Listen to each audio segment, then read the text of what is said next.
ഇന്നത്തെ റെസിപ്പി വളരെ ഈസി ആയിട്ട് തയ്യാറാക്കാൻ പറ്റുന്ന ഒരു പുലാവാട്ടോ. അപ്പോൾ അതിന് വേണ്ട സാധനങ്ങൾ എന്തൊക്കെയാണെന്നുള്ളത് നോക്കാം. ഗ്രീൻ പീസ്, ക്യാരറ്റ്, ഉരുളക്കിഴങ്ങ്, പച്ചമുളക് ഇതെല്ലാം അരിഞ്ഞ് മാറ്റി വെക്കുക. നിങ്ങളുടെ കയ്യിൽ ബീൻസ് ഉണ്ടെങ്കിൽ ബീൻസ് ചേർക്കാം. എനിക്കിവിടെ ഗ്രീൻ പീസ് കയ്യിലില്ലാത്തത് കാരണം ഞാൻ പച്ചക്കടല വേവിച്ചെടുത്ത് വെച്ചിരിക്കുക കേട്ടോ. ഇനി വേണ്ടത് സവാള, മല്ലിയില, പുതിനയില.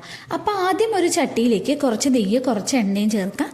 ശേഷം മസാലകളായ പട്ട, ഗ്രാമ്പു, ഏലക്ക ഇതെല്ലാം ആഡ് ചെയ്ത് കൊടുത്ത് മുറിച്ച് വെച്ചിരിക്കുന്ന സവാളയും ചേർത്ത് ചെറിയ രീതിയിൽ ഒന്ന് വഴറ്റിയെടുക്കാം കേട്ടോ. ഇനി പച്ചമുളകും ഇഞ്ചി വെളുത്തുള്ളി പേസ്റ്റും കൂടെ ചേർക്കാം. അത് നല്ല രീതിയിൽ ഒന്ന് വഴണ്ട് വരുമ്പോൾ നമ്മൾ മുറിച്ച് വെച്ചിരിക്കുന്ന പച്ചക്കറികളെല്ലാം ഉപ്പും കൂടെ ചേർത്ത് 2 മിനിറ്റ് ഒന്ന് നല്ല രീതിയിൽ ഒന്ന് ഫ്രൈ ചെയ്തെടുക്കണേ.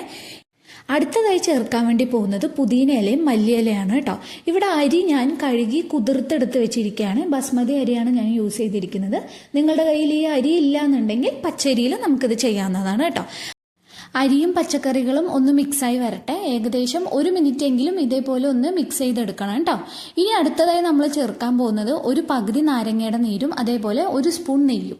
ഇതും കൂടെ ചേർത്ത് കഴിഞ്ഞ് വീണ്ടും ഒന്ന് നല്ലപോലെ ഇളക്കി ആവശ്യത്തിനുള്ള വെള്ളവും ആവശ്യത്തിനുള്ള ഉപ്പും ചേർത്ത് ഒന്ന് തിളച്ച് വരുമ്പോൾ നമുക്ക് അടച്ചു വെച്ച് വേവിക്കാം.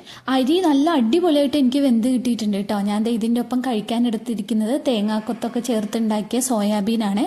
ഇത് ഗ്രേവി ആയിരുന്നെങ്കിൽ ഒന്നും കൂടെ ടേസ്റ്റി ആയിരുന്നു എന്ന് എനിക്ക് തോന്നിട്ടോ. അപ്പോൾ നിങ്ങളെല്ലാവരും ഈ റെസിപ്പി ട്രൈ ചെയ്തിട്ട് എങ്ങനെയുണ്ടെന്ന് എനിക്ക് കമൻറ്റ് സെക്ഷനിൽ പറയണേ.